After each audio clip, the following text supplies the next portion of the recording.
everyone, in this video we are going to test WindSurf to see how it can help us to deploy our application on a Kubernetes cluster. So far we have already taken a help from the WindSurf where we have understood how it can help us to containerize our application and how it can help us to overcome with the problems which we are seeing when we are building a Docker image. Right, so you can see the Docker file through which we have just built the Docker image with the help of our WindSurf. Right, so now what I'm going to do is I'm going to ask WindSurf, could you please help me to just deploy this application to the Kubernetes cluster, and we will see how WindSurf actually going to help us. So I'm doing a Gemini 2.5 Pro model just to start with, and let's ask this question. So please help us to deploy the application on Kubernetes cluster. And I can just mention that I have installed Minikube Docker desktop, as I'm going to use a driver as a Docker when I'm going to make a Minikube cluster up and running.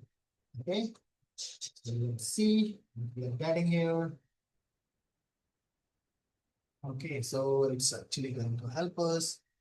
Happy to guide you through. So it's saying that okay, we should start with a Minikube status, and we can accept that.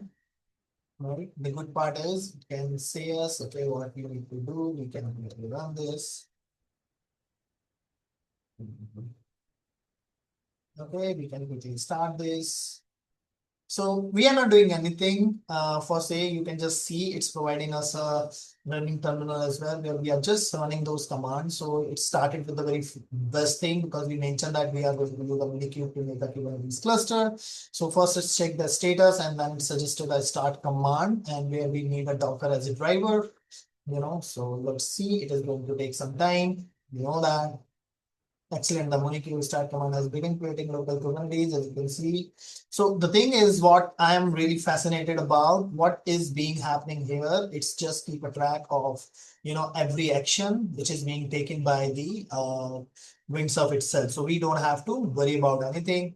And since it is going to take a little bit of time, let me just pause the video and I'll just come back when, the cluster is done. Okay, so as you can see on my screen, this is done.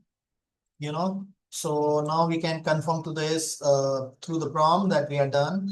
Since well, we have a cluster. So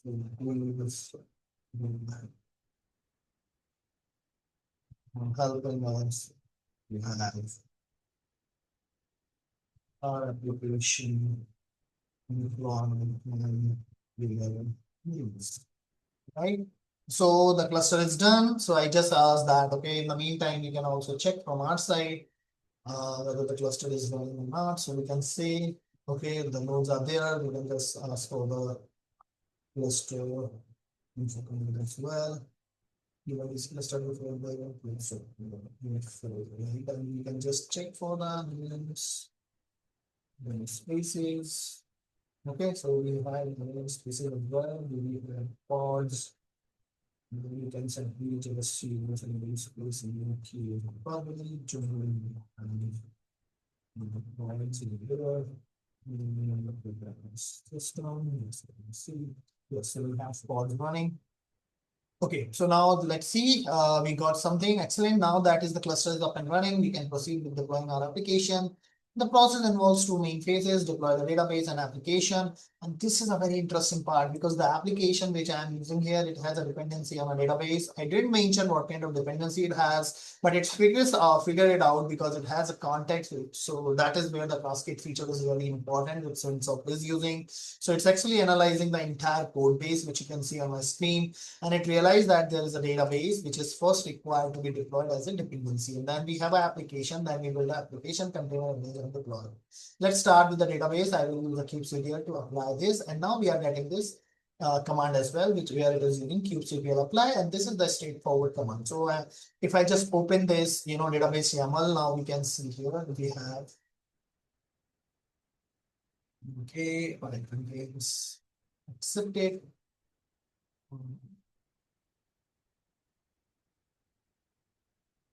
So it seems like, this is not yet created, does not exist, and I know that. So basically, I can manually create that. So it's trying to creating that. Okay, so now we can see this folder here, and we have this database.yml. We can accept it. Okay, so here, I mean, if you have, understanding about the Kubernetes, so this is a config map where we just have all the configuration related to our application, which is dependent upon. Right now, we have just an initialization script where we have a bunch of tables with bunch of record. That is what we needed to run our application with some sample data. Then it's creating a Postgres secret. So basically, it's a secret, and if you just see it, just using the Postgres DB user and the password. So basically all this information is secured. This is just a credential, so it's just creating a secret. And for the configuration, the initialization is using a config map, which is a standard which Kubernetes suggests.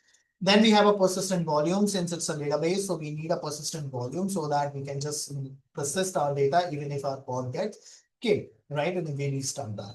Then we have finally we have a deployment, so the sequence of all those resources which we need, it's good. So we have a Postgres deployment, and we can see it's hitting a Postgres 15 image. It's utilizing the Postgres secret here, and then it's volume mounting. This is storage, and this is where the Postgres PVC we have. Right, so it's just saying, okay, what all volume mounts we want. So it is just mounting an image script, and it's just giving the data. That's good, and that is here we have this PVC which we have created. This looks good. Then we are creating a service so that we can interact with the Postgres container. So this really looks good, right? So earlier that folder was not created, and the good part is WindSurf actually just figured out by itself that okay, the folder was not created, and just it's apply that. Right?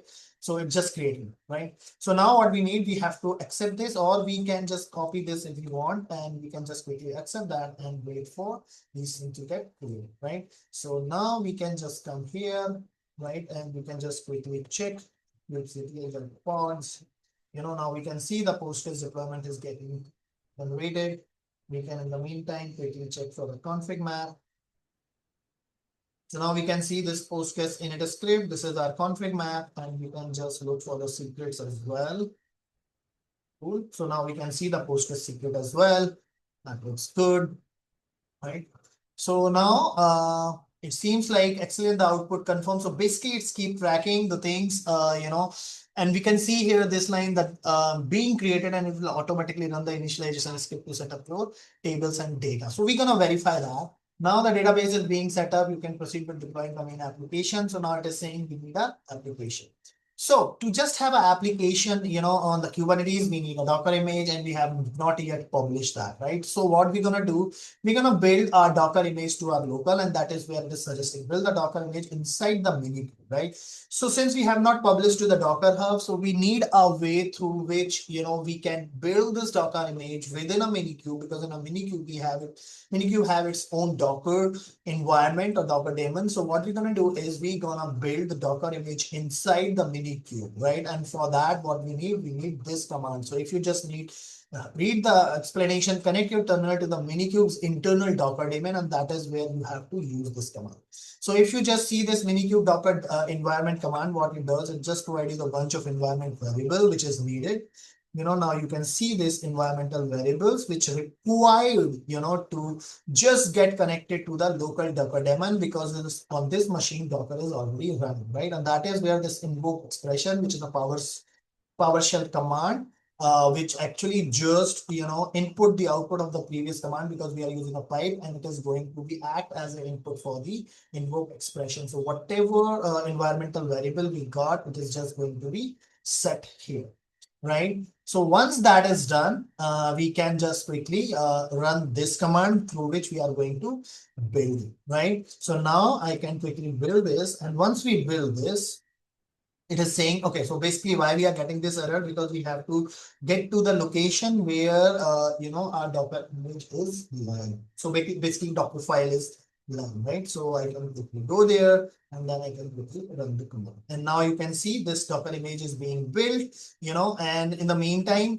this Docker image is actually being built inside the Minikube Docker daemon, right? So it's not on a local, so it's very specific to this particular session, right? So now what it is saying, okay, so it's update your API key. So basically it seems like it is saying that until, it's going to take some time. So it just created another YAML file along with the database, which is application.yml, right? And we can quickly accept that, right?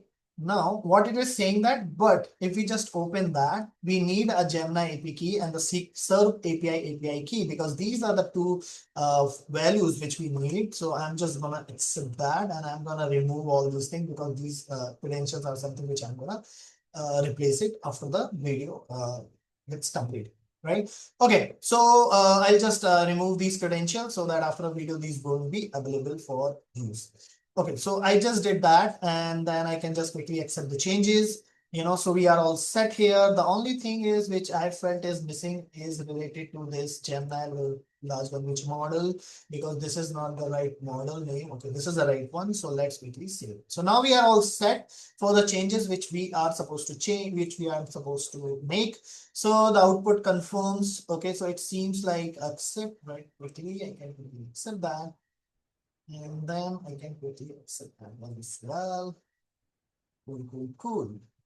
So let me just ask, because I think this command just executed earlier, but after that we have so let's see what it's saying. It looks like the application deployment is still in progress. The output ready one available 0 for app deploy indicate the application pod is not yet healthy or ready to serve traffic.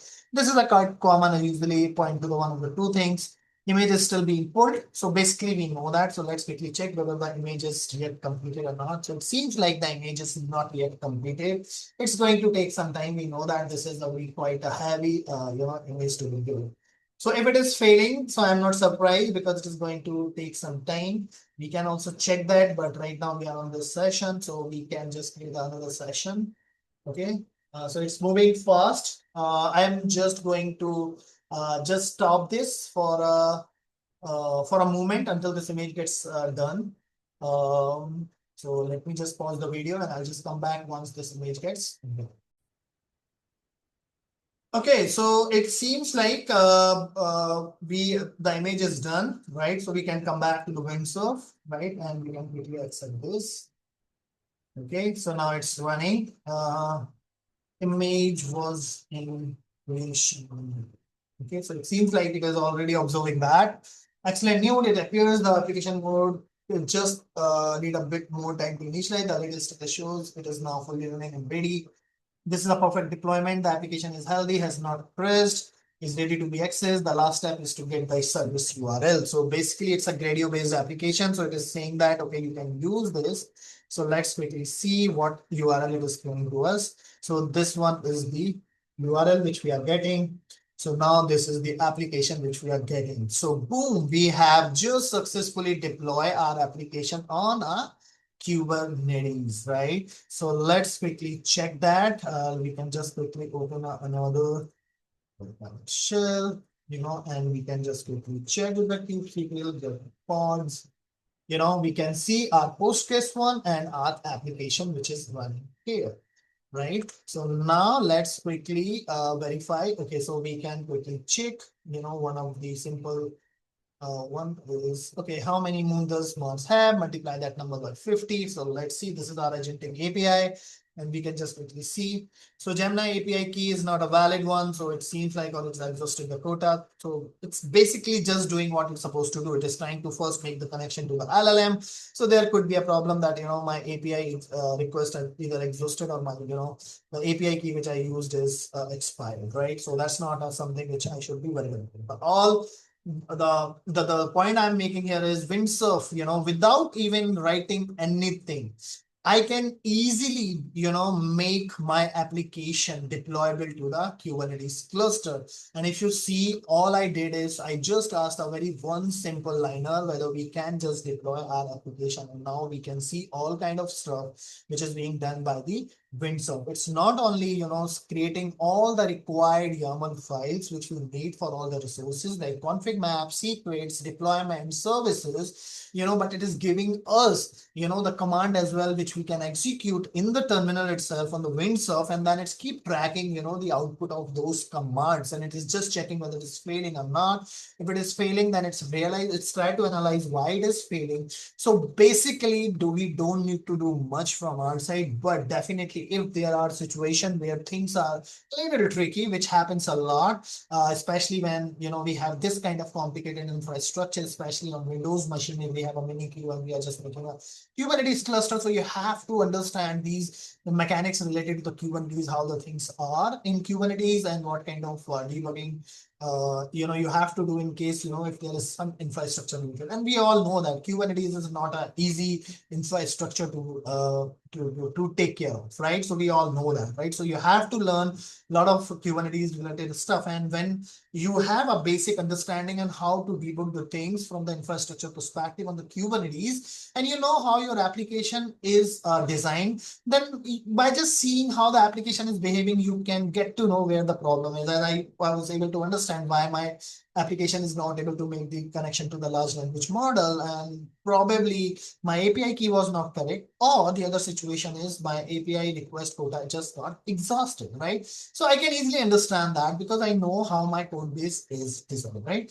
So that's it from my side for this particular video, and I really like the WindSurf, how WindSurf is doing, because making your application deployable in Kubernetes is always a nightmare, right? But having WindSurf kind of tool where it makes all these things very, very easy, and now we can focus more on the intelligence of our application, rather worried about all these complicated deployment strategy which we have to do here. We don't have to do much. Everything is being done by the WindSurf. So I am really amazed with the power of what WindSurf is providing to us. And if you haven't used the WindSurf now, I would highly recommend you to just give it a shot and see how much value it is adding to you, and how much productivity gain it is providing to you, and how much efficient it is making for you, how much efficient it is making you for your day-to-day work. It's not only about coding, but rest of the pieces which we always miss when we develop a software, because there are a lot of things related to the software development, and deploying to the Kubernetes is one of the most important and the challenging activity, where WindSurf is really doing a great job to make this thing very smooth for us, so that we can always just focus more on building a more intelligent logic and making our application more intelligent. That's it from my side for this video. If you have any question or any suggestion, please feel free to put that in the comment section, and I would love to incorporate that in my future video. And if you really like this video, give a thumbs up. And if you haven't subscribed for my channel, I would recommend you to just subscribe for my channel as well. And once again, thanks for watching this. And as always, stay healthy and keep learning new things.